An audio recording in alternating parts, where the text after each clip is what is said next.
વડોદરાની રેલવે કચેરીમાં સીબીઆઈનું mega search operation સામે આવ્યું છે। પ્રાથમિક વિગતો મુજબ 4 અધિકારીઓને ત્યાં સીબીઆઈની રેડ પડી હતી। આવક કરતાં વધુ સંપત્તિની તપાસ દરમિયાન 4 અધિકારીઓની ધરપકડ કરવામાં આવી હતી, જેમાં ખાસ કરીને divisional personnel officer Ankush Vasan, deputy COM Sanjay Tiwari, station master Niranjan Sinha અને સિનિયર પર્સનલ ઓફિસર સુનિલ બિશ્નોઈની ધરપકડ કરવામાં આવી છે।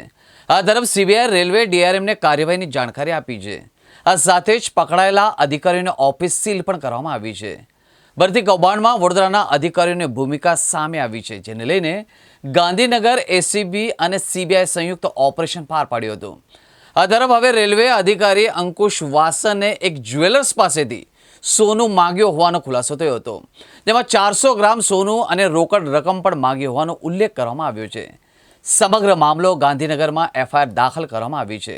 નોંધનીય છે કે ડિવિઝનલ પર્સનલ ઓફિસર અંકુશ વાસનની ધરપકડ થઈ છે। વિગતો મુજબ ભરતી પરીક્ષામાં ઉમેદવારો પાસેથી અધિકારીઓ લાંચ માંગવાની ફિરાકમાં પણ હતા।